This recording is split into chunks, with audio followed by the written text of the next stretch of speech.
Hello tout le monde et bienvenue ici sur le podcast Pas le temps de faire semblant. Ici, on va pas chercher plus de réponses, on va voir ce que tu sais déjà, mais que tu ne n'entends pas et dont tu ne tiens pas compte et que tu continues surtout à ne pas suivre. Je suis Valérie et j'accompagne les femmes, dirigeantes et managers, des femmes à responsabilité à se retrouver et à se choisir dans leurs relations et dans toutes les sphères de leur vie. Aujourd'hui, je vais vous parler d'un à cœur ouvert, vraiment, de ce que je vis encore trop souvent dans ma vie privée et professionnelle, mais que je vois aussi beaucoup chez les femmes que j'accompagne. Euh, Ce sujet, c'est vraiment le moment où on perd pied, où on commence à réfléchir, à surréfléchir, à ruminer énormément, énormément, et où on cherche finalement la bonne manière de faire, les bons mots pour décrire les choses, pour dire ce qu'on fait, pour expliquer, pour finalement être validé. Euh, et on cherche surtout le bon moment pour dire les choses, pour faire les choses. Tout ça, c'est un seul bus, dans un seul but, pardon, et pas dans un seul bus. Euh, on veut tout simplement que ça fonctionne. Donc, c'est vrai dans les relations d'amitié, c'est vrai dans les relations de couple, c'est vrai dans les relations avec ses parents, avec ses enfants, avec ses collègues, avec sa hiérarchie, avec ses équipes. Bref, ça fonctionne vraiment pour tout. Ce moment où on commence à euh, surréfléchir. Bien sûr, c'est euh, sans s'en rendre compte. Ça s'insinue tout doucement et finalement, on s'éloigne des autres, ouais, mais surtout de soi. On ne voit plus qui on est et de où on part. On a vraiment cette faculté à se détacher de ce qui était présent au départ. Parce qu'à force de chercher, on oublie un truc qui est juste essentiel et qui est beaucoup plus simple, c'est qu'on sait déjà ce qu'on a à dire, ce qu'on a à faire, etc. Et je me suis rendu compte récemment que je faisais exactement ça euh, dans ma profession, qui est de coach, et surtout pas tant dans mon activité professionnelle, mais tant dans la communication. Comment communiquer ce que j'ai réellement à dire et ce que je fais. J'étais retombée dans ce schéma de il faut que je poste ceci, il faut que je fasse cela, il faut que je passe à l'action à cet endroit, il faut que, voilà, il faut que. Et je cherche constamment, je cherchais les solutions de communication à l'extérieur de moi, alors que profondément, je le sais déjà. Je sais déjà.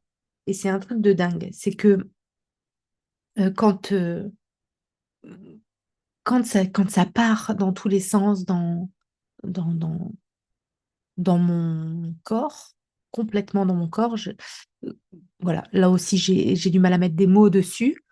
Ça m'arrive souvent de ne pas savoir expliquer ce qui se passe exactement. Euh, quand je cherche comme ça, et ça part dans tous les sens, donc dans mon corps, dans le sens où tout est brouillon, tout est brouillon. Je ne, je ne sais plus vraiment par quel bout prendre les choses, comment expliquer les choses, donc je me disperse, etc. Alors que je sais profondément que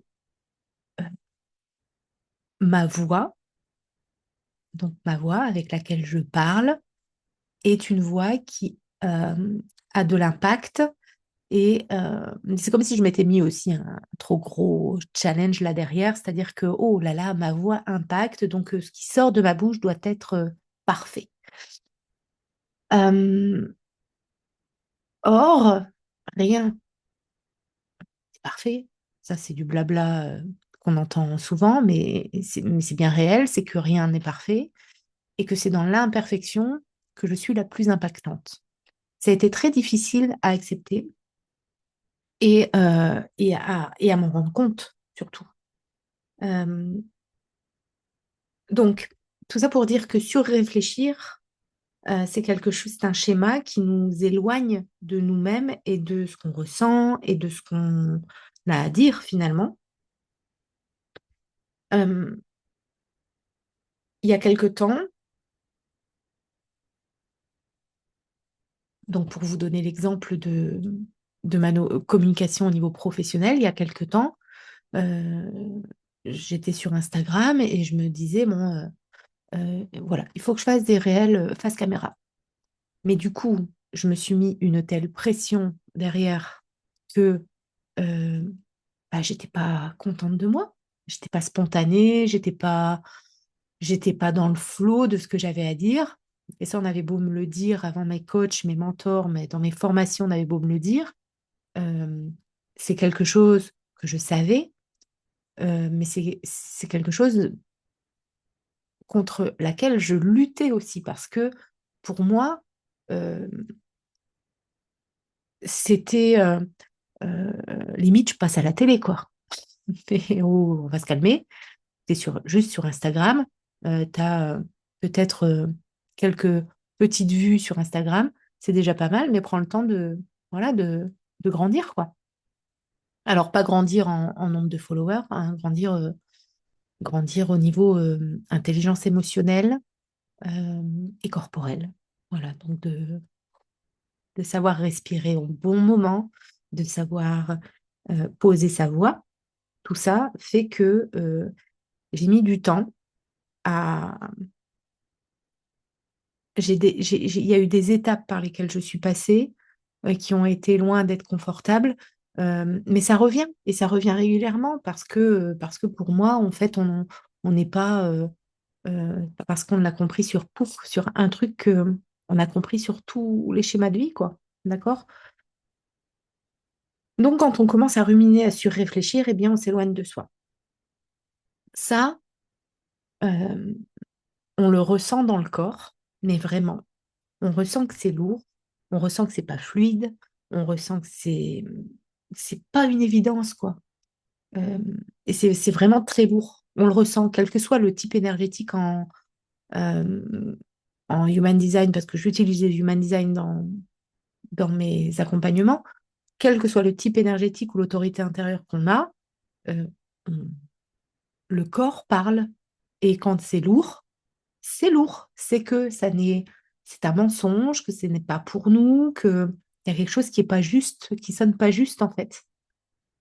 Et avec le recul, je me rends compte que euh, chaque fois qu'il y a eu un shift qui a été fait, en tout cas pour moi ou pour les femmes que j'ai accompagnées, c'est à chaque fois quand elles ont écouté le corps qu'elles se sont dit là c'est lourd, c'est à cet endroit-là que je ne me choisis plus, qu'elles ont commencé à réaxer leur trajectoire euh, et qu'elles ont commencé à réécouter leur corps, qu'elles ont arrêté de forcer et que la réflexion ne s'emballait plus. Et tout ça, c'est quand elles ont écouté leur corps, vraiment. À chaque, euh, à chaque fois que j'ai accompagné une femme ou même quand j'ai pris du recul sur ce qui m'était arrivé, à chaque fois, je sais que euh, c'est simple en fait, que la solution, on l'a devant les yeux. C'est tellement simple, c'est tellement simple. Il ne s'agit pas effectivement quand on se choisit de dire bon bah allez basta, ça j'arrête, ça j'arrête, ça j'arrête. Euh, c'est juste ok, dans ce moment-là, dans cette part-là de ma vie, qu'est-ce que je ne respecte pas ou qu'est-ce que je n'écoute pas en moi, euh, qu'est-ce que je peux juste modifier un tout petit peu, sans arrêter complètement. Et, euh, et puis on peaufine en allant.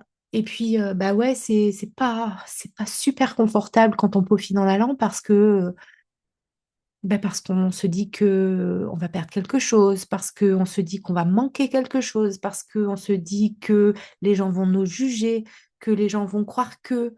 euh, et là, il y a tous les syndromes que vous avez pu voir dans le développement personnel qui vont apparaître. Le syndrome de l'imposteur, syndrome de la bonne élève, etc., etc. Bref, tout ça, j'en passe. Tout ça, j'en passe. Mais tout ça, c'est normal. De ressentir tout ça, c'est normal. C'est juste un signal qu'il faut écouter parce qu'il y a un truc qu'on fait ou qu'on a décidé de faire qui n'est juste pas aligné tel que c'est décidé là à l'instant. C'est juste OK. Qu'est-ce qui se passe dans mon corps? Donc, on revient au corps, on revient à ce qui est déjà là, on souffle. Écoute, il y a des techniques de travail somatique, de respiration, oui, mais le somatique, le travail de somatique, c'est pas forcément de la méditation, du yoga sur une planche de padel, comme dirait Florence Foresti. Euh, Il n'y a pas que ça en fait. En fonction, là aussi, c'est quelque chose qu'on voit dans le design. euh, Parfois, vous allez être beaucoup plus actif, donc vous allez avoir besoin de bouger. Ça peut être la danse, ça peut être du tai chi, ça peut être plein d'autres choses en fait que la méditation ou le yoga euh, alors le breathwork, ça fait des choses ça libère énormément de choses et ça libère, c'est vraiment des processus de libération qui sont intenses. Mais vous pouvez très bien faire autre chose. Vous pourriez faire de la danse intuitive, voilà, il y a plein de choses à faire qui parlent de somatique. Somatique, ça veut dire corps. C'est juste, on se reconnecte à son corps et on laisse le corps parler. C'est juste ça le somatique, quelle que soit la technique que vous utilisez. Ça peut être aller faire un jogging, ou de la course à pied, ça dépend ce que vous utilisez comme terme. Ça peut aller faire, je sais pas, peu importe. C'est vrai, de la marche, ça peut être, peu importe ce que vous faites. En tout cas, tout ce que vous allez mettre en route au niveau du corps, c'est du somatique. C'est du somatique. C'est juste le terme, il est super à la mode. Ah, moi, je fais du travail somatique. Non, mais en fait, ma grande, tu fais juste appel au corps et tu fais bouger ton corps. Point. Voilà. Euh, donc, dans ces moments-là, en fait, quand on oublie d'écouter son corps, et ben, c'est vraiment la tête qui se remet en route. On va douter, on va remettre tout en question, on va chercher et chercher et chercher. Et en fait, c'est pas une question de comprendre plus, c'est une question de revenir encore une fois à soi, de revenir dans ce qu'on ressent, dans notre corps, et surtout d'arrêter de chercher ailleurs ce qu'on sent déjà depuis finalement longtemps à l'intérieur. Pour moi, je crois que c'est ça le vrai point. C'est pas le fait de ne pas savoir, de chercher, etc. C'est pas le fait de ne pas savoir, c'est juste le fait de ne pas s'écouter. Ce moment-là, il est hyper important parce que c'est exactement dans ces moments-là que tout peut basculer. C'est pas en faisant plus, et c'est surtout en faisant moins et en revenant à soi. On ne peut pas revenir à soi quand on est dans une,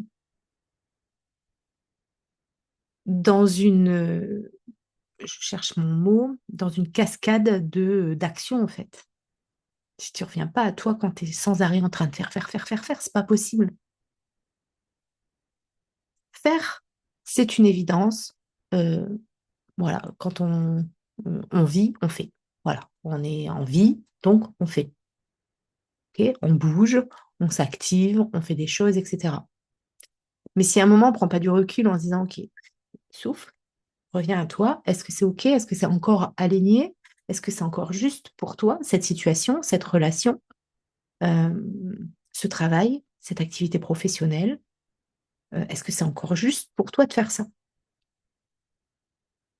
Et ça, on peut le faire aller en dansant, on peut le faire euh, en courant, enfin voilà, tout ce que je viens de citer avant comme travail somatique, comme travail corporel. Donc j'ai envie de te laisser avec ça aujourd'hui, c'est où est-ce que tu continues à chercher alors que tu sais déjà. Et si tu sens que tu es dans cet endroit, que c'est flou, ou que ça tourne,